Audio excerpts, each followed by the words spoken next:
Fils et du Saint-Esprit, ainsi soit-il. Poursuivons la lecture du livre L'Angélus de Monseigneur Gaume, avec aujourd'hui la 22e lettre. Et rappelons que ce livre est disponible aux éditions Saint-Rémy, boîte postale 80 33 410 Cadillac, et bien sûr sur Internet, c'est très facilement accessible. Il s'agit de l'édition 2005. Lettre 22, donc. Les fonctions de la cloche ne sont pas imaginaires, mais réelles. Je veux dire par là qu'en vertu de la bénédiction qui lui est donnée, la cloche a le pouvoir d'opérer les divers effets dont nous aurons à parler. Cette croyance appartient à la foi catholique. 4 questions, et la preuve en sera faite dans ton esprit, comme dans l'esprit de tout homme, capable de lier 2 idées. Dieu a-t-il le pouvoir de bénir? L'a-t-il exercé? Peut-il le déléguer? L'a-t-il délégué? Et à qui? Dieu a-t-il le pouvoir de bénir, c'est-à-dire d'attacher à telle ou telle créature une vertu particulière et au-dessus de ses forces naturelles, dans le but de produire certains effets autrement impossibles? À celui qui refuserait à Dieu un pareil pouvoir, ce serait faire trop d'honneur que de lui répondre. Il suffirait de l'enfermer. Sa démence serait constatée. Deuxièmement, Dieu a-t-il exercé ce pouvoir? Oui, dès l'origine du monde, et l'exercice de ce pouvoir se continue incessamment sous nos yeux. La matière est inerte. Les plantes, par exemple, sont de la matière, rien que de la matière. D'où leur vient la faculté de se reproduire? De la bénédiction que Dieu leur donna en les créant. Il dit que la terre produise de l'herbe verdoyante et fait en semence suivant son espèce. Et il fut fait ainsi. Calcule que pourra la fécondité de cette divine bénédiction. Combien de fois dans l'Ancien Testament nous voyons le Seigneur exercer d'une manière encore plus sensible ce pouvoir de bénir. Il attache à un morceau de bois la vertu de rendre douces les eaux amères de Mora. À la verge de Moïse, la puissance de faire jaillir de l'eau d'un rocher. Au serpent d'airain, la faculté de guérir ceux qui le regardaient. Dans le Nouveau Testament, il dit à l'eau de devenir du vin. Et l'eau obéit. Il bénit 5 pains et 2 poissons, et cette bénédiction leur communique le miraculeux pouvoir de se multiplier au point de suffire à la nourriture de 5000 hommes. Troisièmement, Dieu peut-il déléguer ce pouvoir de bénir? Et moi je demande pourquoi il ne le pourrait pas. En ce point comme en tout autre, qui a le droit de limiter sa toute-puissance? Poser une pareille question, c'est la résoudre. Quatrièmement, Dieu a-t-il délégué ce pouvoir à l'Église? À moins de soutenir que depuis 18 siècles, l'Église catholique, la plus grande autorité humaine et divine qu'il y ait eu sur la terre, est frappée d'aliénation mentale, la réponse n'est pas douteuse. Toujours l'Église a cru, toujours enseigné qu'elle avait ce pouvoir, toujours elle en a fait usage.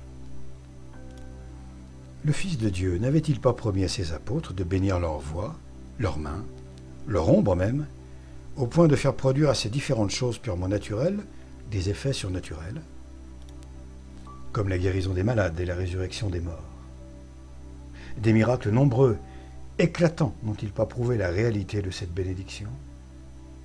Héritière des apôtres, l'Église possède le même pouvoir, car elle a reçu la même mission et le même esprit vit en elle. Il est temps de venir aux fonctions de la cloche. Si tu veux les connaître, prête l'oreille à la cloche elle-même. Quand je parle, écoutez, dit-elle. Je vous appelle à la prière. Venez. Je convoque les vivants. Je pleure les morts. Je brise la foudre. Je loue le vrai Dieu. J'assemble les fidèles. Je réunis le clergé. Je demande pitié pour les trépassés. J'éloigne les tempêtes. J'embellis les solennités. Comme nous l'avons vu dans les prières du baptême, ces différentes fonctions, l'Église les a donnés à la cloche. Gravés sur ses flancs sonores, toutes s'accomplissent lorsque la cloche est mise en branle. De là vient un fait peu remarqué. L'amour de la cloche de la part des vrais enfants de l'Église et la haine des cloches de la part des ennemis de Dieu et de l'Église. Une des plus douces joies de nos pères, au sortir de la Révolution, fut d'entendre les cloches demeurer muettes pendant plusieurs années. Les révolutionnaires s'étaient acharnés à la destruction des cloches, et ils les avaient volées, cassées, fondues, pour faire des canons ou des sous-républicains, et défendus sous peine de mort de sonner, excepté pour leurs affreux tocsins, celles en petit nombre qu'ils avaient épargnées. Même haine de la part des protestants. Encore aujourd'hui, dans les pays où ils dominent, défense aux catholiques de sonner les cloches. Même haine de la part des Turcs. Sauf les exceptions, sur toute l'étendue de leur empire, la cloche est muette. Cela prouve que la cloche est essentiellement catholique et qu'elle a vraiment le mystérieux pouvoir d'accomplir les fonctions que l'Église lui confie. Parmi ces nobles fonctions, il y en a une dont les impies et les prétendus savants du XIXe siècle font le sujet de leurs attaques et de leurs moqueries. Je veux parler du pouvoir donné à la cloche de mettre en fuite les démons, d'éloigner la foudre et de dissiper les tempêtes. Ignorants parce qu'ils sont matérialistes, et matérialistes parce qu'ils sont ignorants, ils ne voient dans le son de la cloche qu'un son comme un autre, et dans les vibrations de la cloche, sonnées pendant l'orage, qu'un ébranlement des nuées, uniquement propre, disent-ils, à attirer la foudre. Ils ne savent pas et ils ne veulent pas savoir ce que, dans le paganisme comme dans le christianisme, le genre humain n'a jamais ignoré, que la région de l'air dont nous sommes environnés est l'habitation des démons, nos ennemis éternels. Dans leur haine implacable, ces êtres malfaisants s'interposent au-dessus de nos têtes afin d'empêcher toute communication entre l'Église du ciel et l'Église de la terre. Qui brisera cette formidable barrière et, à travers ces légions mises en fuite, ouvrira un passage aux bons anges afin qu'ils viennent défendre ici-bas leurs futurs compagnons de gloire? Qui nous délivrera de ces homicides dont le pouvoir sur les hommes, loin de diminuer, s'accroît sans cesse par le péché qui nous fait leurs esclaves? Ne sera-ce pas la Sainte Église, notre Mère, qui a reçu de Dieu toute puissance pour défendre et sauver ses enfants? Oui, mon cher Frédéric, c'est elle-même qui se présentera comme David, n'ayant dans les mains qu'un faible instrument pour combattre ces Goliaths superbes et délivrer le peuple de Dieu de leurs embûches et de leurs outrages. Par ses prières et ses cérémonies, elle sanctifie une trompette plus terrible encore par les grands mystères qu'elle proclame que par le puissant éclat de ses sons.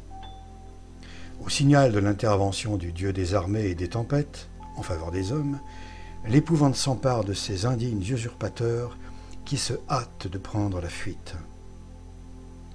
Lorsque le son de cette cloche, dit le pontifical, traversera les nuages, la main des anges protégera les fidèles. Cette incontestable puissance de la cloche contre les démons de l'air justifie la vertu dont elle jouit de dissiper les vents et les nuages, de balayer devant elle la grêle et la foudre, de conjurer les tempêtes et les éléments déchaînés, puisque toutes ces pernicieuses influences de l'atmosphère proviennent bien moins des causes naturelles que de la malice de ces génies malfaisants. Dans les siècles de foi, on ne voyait pas ce que nous voyons aujourd'hui, la maladie mystérieuse des végétaux qui depuis 30 ans défie toutes les ressources de la science humaine, ni ces myriades d'insectes ravageurs, inconnus jusqu'ici et venus on ne sait d'où, ni ces pestes à peu près périodiques qui couvrent la terre entière de deuil. La raison en est simple. Nos religieux ancêtres ne regardaient pas comme de vaines formalités des consécrations et les invocations de l'Église, ni comme des pratiques inutiles l'usage de l'eau bénite et la récitation de l'Angélus. À l'heure du danger, ces vrais chrétiens recouraient avec confiance à quelques-uns de ces divins préservatifs, et notamment au son des saintes cloches. Par elles, ils faisaient entendre au Père Céleste leur premier cri d'alarme. Le Seigneur, à son tour, ne demeurait pas longtemps insensible à la voix de son peuple. Et souvent, la cessation subite des fléaux annonçait que Dieu avait encore une fois sauvé ses enfants. Qu'il serait temps de revenir à la foi simple et naïve de nos pères. Nos matérialistes actuels ne savent pas, et ils ne veulent pas savoir, que dans les orages, le son de la cloche est une prière publique et solennelle, un cri d'alarme poussé vers le maître de la foudre et de la grêle, une supplication enfin qu'il a promis d'exaucer. S'ils se moquent de notre foi et de la foi de leur Père, qu'ils se moquent aussi du Tout-Puissant lui-même, dont voici le solennel engagement. Si vous allez au combat contre vos ennemis, dit le Seigneur, vous ferez retentir vos trompettes, et le Seigneur votre Dieu se souviendra de vous, et il vous délivrera des mains de vos ennemis. Voilà donc le Dieu des armées, qui est aussi le maître du tonnerre, qui met pour condition de la victoire le retentissement des trompettes d'Israël, dont nos cloches sont la continuation. Dieu a-t-il changé? Ne lui est-il plus libre d'attacher ses faveurs à telle ou telle pratique qu'il a lui-même indiquée? Les démons, les foudres, les orages, ne sont-ils pas les ennemis de l'homme, comme les Cananéens l'étaient d'Israël? Les cloches sont les trompettes de l'Église militante. Consacrées par les pontifes de la loi de grâce, seraient-elles moins puissantes que les trompettes figuratives de l'ancienne loi? Quand les matérialistes modernes auront répondu pertinemment à ces questions, ils auront droit de se moquer de la foi des siècles et de nous donner leur théorie comme le dernier mot de la science. En attendant, l'Église, qui en sait plus qu'eux, continuera de bénir ses cloches et les pays catholiques continueront de les sonner pour conjurer les orages et chasser les démons. Dans le fait, mon cher ami, que peuvent ici les progrès de la science? Détruiront-ils les immortelles promesses qui ont été faites à l'Église? Lui enlèveront-ils la puissance surnaturelle qu'elle a reçue de Dieu, de vaincre les démons de l'air et de paralyser leur mauvais vouloir? N'est-ce pas ici le lieu de dire avec saint Ambroise: la bénédiction de l'Église est plus forte que toutes les forces de la nature, puisque la nature elle-même se trouve essentiellement changée par la vertu surnaturelle de la bénédiction. D'ailleurs, relativement au danger de sonner les cloches pendant les orages, est-il bien sûr que la science ait dit son dernier mot? Écoutons sur ce point un homme moins affirmatif que beaucoup d'autres, parce qu'il a été plus savant et en outre peu suspect d'avoir voulu favoriser par son témoignage les usages de l'Église catholique. Après avoir réfuté l'opinion que la sonnerie des cloches attire la foudre, Arago conclut ainsi. En résumé, dans l'état actuel de la science, il n'est pas prouvé que le son des cloches rend les coups de tonnerre plus imminents, plus dangereux. Il n'est pas prouvé qu'un grand bruit ait jamais fait tomber la foudre sur des bâtiments que, sans cela, elle n'aurait point frappé. Afin de produire les effets certains, incontestables que l'Église leur attribue, il importe que les cloches soient régulièrement consacrées par l'évêque lui-même. Ainsi le veut la sacrée congrégation des rites. Ainsi le comprenait le pape Benoît XIII de pieuse mémoire. Non seulement dans le cours de son épiscopat, mais depuis son élévation au pontificat suprême, il trouvait son bonheur à consacrer sans cesse de nouvelles cloches, destinées aux moindres églises pour lesquelles on ne craignait pas de réclamer de lui une aussi haute faveur. Je termine par les rapports que nos anciens liturgistes avaient trouvés entre les cloches et les prédicateurs. Nos cloches, disent-ils, d'airain sonore, ont remplacé les trompettes de la loi ancienne. Le bruit de celle-ci ne se faisait pas entendre au-delà des frontières d'Israël. Alors Dieu n'était connu qu'en Judée. Nos cloches retentissent partout.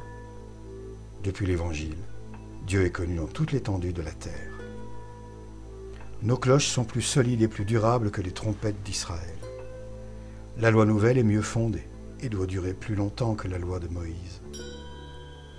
Le battant, qui fait résonner alternativement les deux parois de la cloche, figure la langue du prédicateur qui, riche de science, fait parler tour à tour l'Ancien et le Nouveau Testament. Il résulte de là que le prédicateur sans science est une cloche sans battant. Les coups de battant indiquent au prédicateur qu'il doit d'abord se frapper la poitrine et corriger ses défauts avant de reprendre ceux des auditeurs. De peur, comme dit l'apôtre, qu'après avoir prêché aux autres, il ne devienne lui-même un réprouvé. Le lien qui attache le battant à la cloche marque au prédicateur la modération dans les paroles. Le bois auquel la cloche est suspendue figure le bois de la croix de notre Seigneur. C'est pour cela qu'il est souvent surmonté d'une croix, afin de rappeler que le mystère de la croix, annoncé de la plus haute antiquité, est la source d'où découlent sur le monde toutes les vérités religieuses et sociales. La corde qui sert à sonner la cloche indique le travail du prédicateur. Elle est aussi l'image de notre vie. Cette corde qui monte et qui baisse entre les mains du sonneur figure éloquemment notre vie qui monte et qui baisse incessamment. Cette corde est un livre, dit saint Grégoire. En montant, elle nous avertit de monter nous-mêmes vers le ciel par nos bonnes œuvres, et pour cela de tenir notre vie attachée à l'arbre de la croix, comme la corde elle-même y est suspendue. Quand elle descend, elle nous avertit de considérer dans combien de vices et de misères nous sommes encore plongés. Quel beau livre que la cloche, et quel fécond sujet de méditation il nous présente, comme il le présentait à nos pères. Instruit par saint Paul, il savait que les choses visibles et matérielles sont le reflet des choses invisibles et spirituelles. Leur foi soulevait le voile et lisait la pensée sous le mot, la vérité sous l'image. Nous ne savons plus lire, et les hommes d'aujourd'hui qui ne voient que la matière dans la matière, comme l'âne et le bœuf, ont-ils bien lieu d'être fiers de leur science ? Je te laisse sur cette question.